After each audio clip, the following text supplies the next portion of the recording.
혹시 의원님 그 사진 보셨습니까?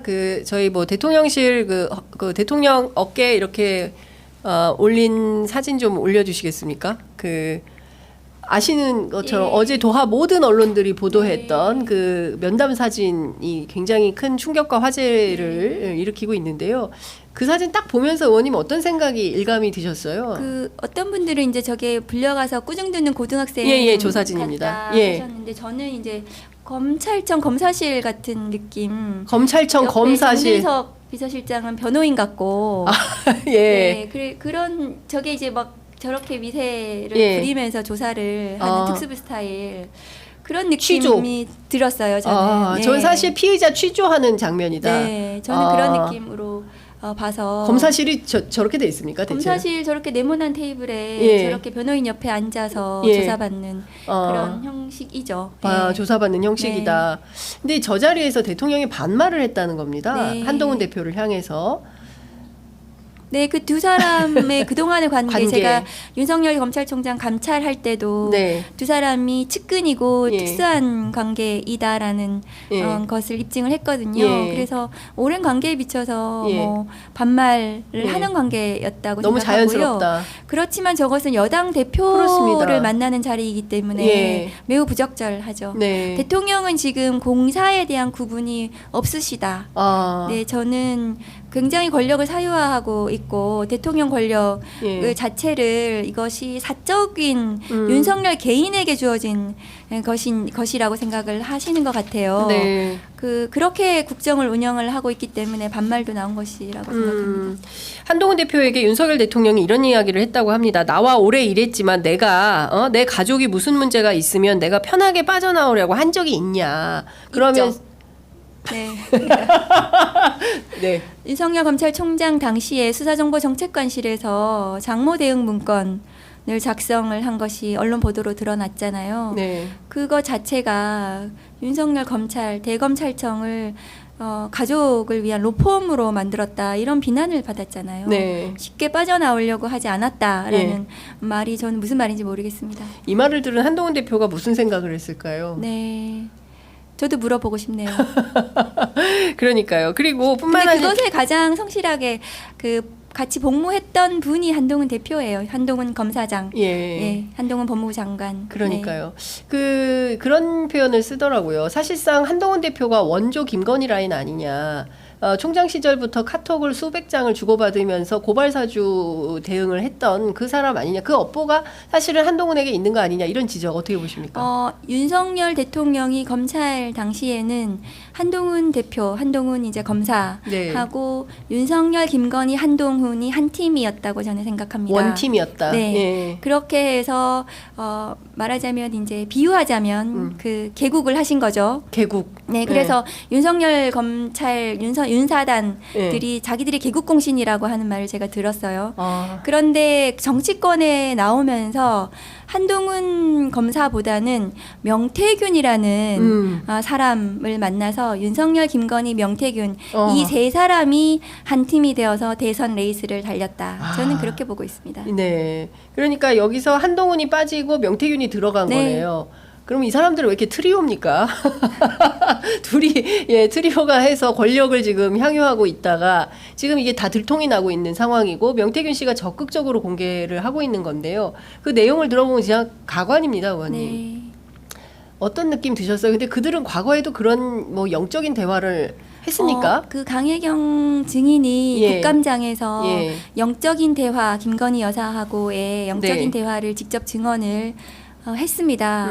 그래서 그 내용이 매우 충격적이었고 언론 보도를 통해서도 명태균 씨가 김건희 여사하고 그런 내용의 대화를 뭐 한 것을 일부 시인을 하기도 했어요. 그래서 처음에는 김건희 여사와 그런 부분에 있어서 굉장히 신뢰관계를 형성을 하지 않았나. 그런 다음에 이제 또 이 대선 레이스를 같이 진행을 하면서 여러 가지 이제 불법적인 의혹들이 이제 불거져 나오는 것 같습니다. 김건희 여사 문제가 점점 커지니까 대통령실 주변에서는 어떤 얘기가 흘러나오냐면 2번 밥도 잘 못 먹고 그리고 건강이 많이 안 좋아져서 아무래도 입원을 해야 될 것 같다. 근데 관련해서 한동훈 친한계 쪽에서는 저 불상 모드로 들어가가지고 프레임 전환을 하려고 하는 것이다라고 비판하고 있는데 의원님 어떻게 보십니까? 예, 맞는 표현 같은데요. 이제 대통령 부인이 네. 이제 그 건강이 나쁘다는 것은 그것은 걱정스러운 일이긴 하지만 사실은 이 모든 문제의 원인이 김건희 여사인 거잖아요. 네. 그래서 김건희 여사가 그 수사를 받겠다고 네. 하고 그것에 대해서 당당하게 수사를 받고 진실을 규명을 해야 되는 것이 국민들에 대한 가장 큰 의무이죠. 네. 그것을 풀지 않고 그냥 불상 모드를 한다고 해서 국민들이 이것을 그냥 넘어가지는 않을 것 같아요. 네. 아, 참 걱정입니다. 지금 뭐 테이블 관련해서도 뭐 원탁이냐, 라운드 테이블이냐, 사각 테이블이냐, 뭐 정부 수립 이후에 그런 요구는 처음 본다. 네. 그 논의나 대화의 수준이 너무 치졸하고 조선일보에서는 졸렬하다고까지 지적을 하고 있는데요. 이 검찰 출신들이 이렇게 대범한 줄 알았는데 윤 대통령 뭐 체구도 크시고 근데 사실 국정 운영을 하는 걸 보니까 전혀 그런 게 아닌 것 같습니다. 저는 그분들이 정치를 하는 게 아니라고 생각해요. 아, 그 검찰을 통해서 그러니까 수사 정치, 검찰 정치인데 그것이 그 정치의 그 기본은 아닌 거죠. 네. 그래서 정말 윤석열 정부의 그 검찰을 네. 통한 이 수사 정치가 막을 내렸으면 좋겠고 더 이상 이 검찰 기사가 정치 일면에 나오지 않도록 하는 그런 대한민국이 됐으면 좋겠습니다. 그래야 정치가 복원이 돼야 건강하게 민생을 고민하고 국리민복에 대한 정치권의 고민이 시작이 될 수 있는 건데 지금 국민의힘 윤석열 대통령 한동훈 대표가 하는 것은 정치가 아니라고 저는 생각합니다. 윤석열 대통령 어제 부산 범어사를 찾아가서 어렵고 힘든 상황이지만 업보로 생각을 하고 나라와 국민을 위해 자고우면하지 않고 가겠다. 돌을 던져도 맞고 가겠다라고 얘기를 했습니다. 이 메시지 어떻게 들으셨습니까? 저는 이제 부산 또 범어사 왜 가셨는지 저게 아마 이승만 이후 첫 방문이다. 네, 아마 이제 참모가 약간 이제 종교적으로 좀 모습을 보이시면은 조금 누그러뜨리지 않을까 국민들께서 그런 아이디어를 누가 낸 것 같긴 한데 오히려 저 굉장히 반감이 들었고요. 네네. 왜냐하면 이 서울의 이 대통령실에서 일어나는 모든 것을 회피하시고 네. 부산으로 외면했다. 저는 숨은 느낌이다 이렇게 생각이 들었거든요. 그래서 아무런 문제 해결이 되지 않는다. 저런 메시지 자체도 매우 공허하잖아요. 결국 대통령이 국민을 나라를 선택한 것이 아니라 김건희 여사를 선택했다 이런 비난이 폭주하고 있습니다. 네. 그러니까 끝까지 나는 돌을 맞더라도 내 부인 김건희를 지키겠다 이런 태도 아니냐라는 해석에 대해서는 어떻게 보십니까? 그게 본인 문제죠.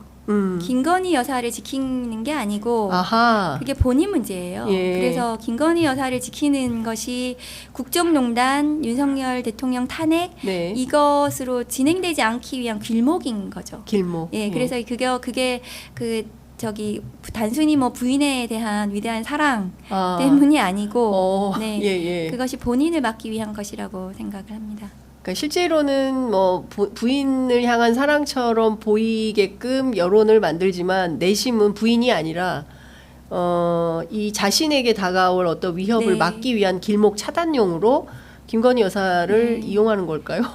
사랑이라고 표현할지 모르고 삐뚤어진 사랑인 것 같고요.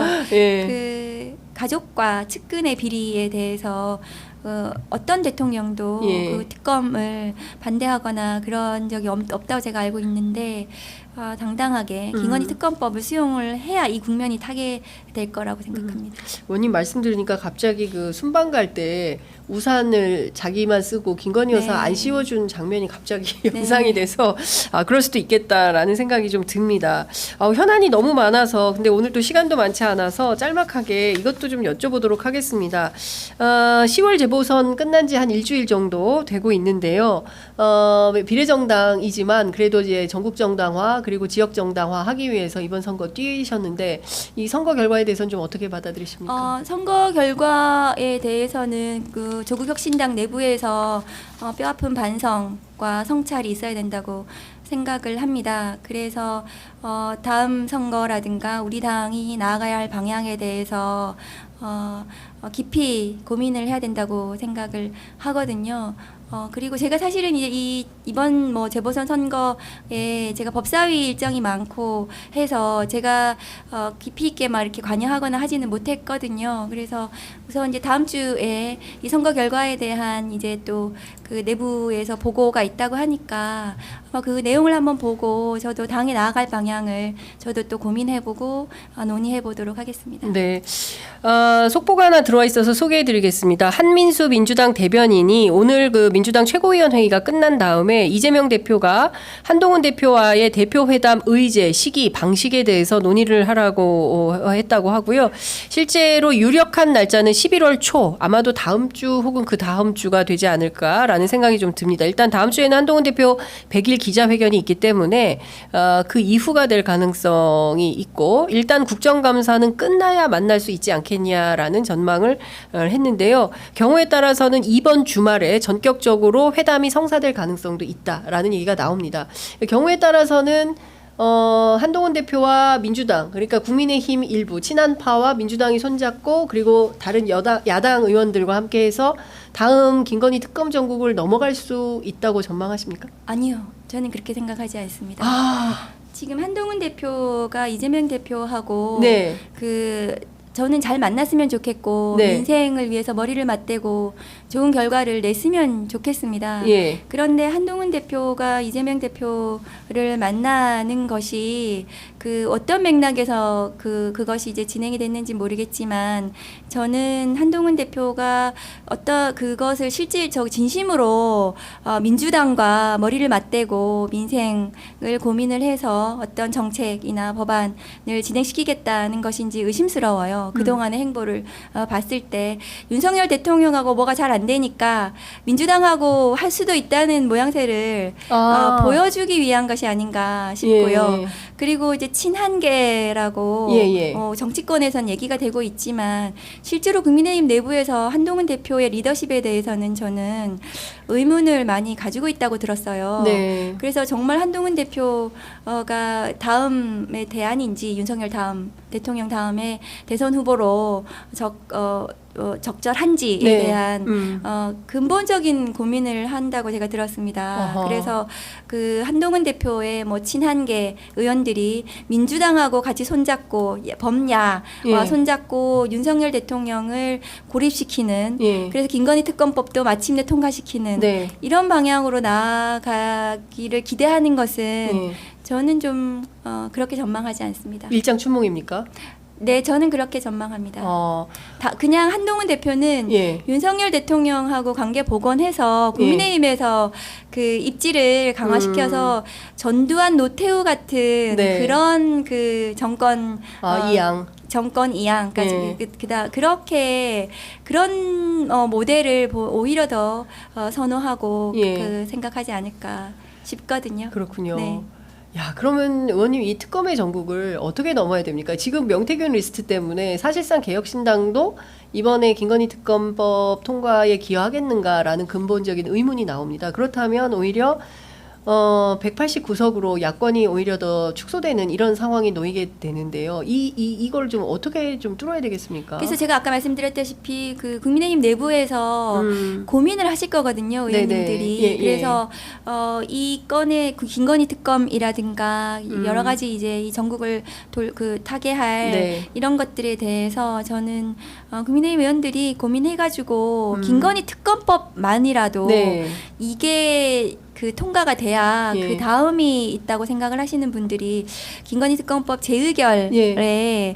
그 어쨌든 동참해 주시지 않을까 그걸 네. 생각하고 그리고 한동훈 대표가 지금이라도 김건희 특검법에 대해서 자기 의견이 있을 거 아니에요. 뭐 최희병 특검법 같은 경우에도 뭐 제3자 추천이라든가. 근데 그런 안이 없어요. 그런 내용이 없고 진심이라면 그런 안을 지금이라도 내놓고 친한계 의원들과 함께 목소리를 내준다면 저는 진심으로 받아들이겠습니다. 그러니까 지난번에 최혜병 특검법처럼 이번에도 김건희 특검법에 우리 안을 내자, 친한계 안을 내자라는 의견도 존재하는 것 같습니다. 근데 과연 한동훈 대표가 그런 선택을 할지는 모르겠는데 지난번처럼 뭐 제3자 추천으로 하고 그다음에 명태균 리스트에 걸린 사람들이 많으니까 그거는 빼고 뭐 이렇게 좀 하면 어떻겠냐라는 얘기도 나오는데 민주당 입장에서도 충분히 그것에 대해서 저는 그 같이 협상을 하실 수 있다고 생각하고 이번에 뭐 이재명 대표님하고 만나 회동에서도 그 뭐 재빨 뭐 신속하게 그게 준비가 된다면 그런 부분에 대해서도 협상할 수 있지 않을까요? 네, 그 의원님께 말씀을 좀 들으니까 한동훈 대표가 어떤 선택을 할지 실제로 그동안 의원님의 예측이 적확하게 맞아 떨어졌거든요. 예.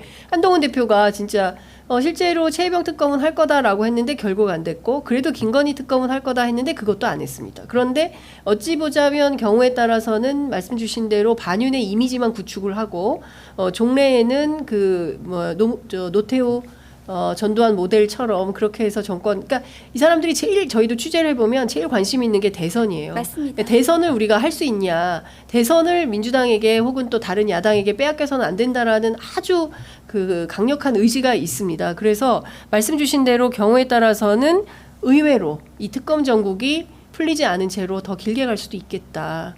그걸 대통령이 너무 잘 알고 있는 것은 아닌가. 그래서 저런 태도가 나오는 게 아닌가 싶습니다. 아유, 오늘 의원님 안 모셨으면 큰일 날 뻔했습니다. 예, 이런 박은정 의원님의 해안이 똑 부러집니다. 이런 의견들 시청자들께서 주시고 계십니다.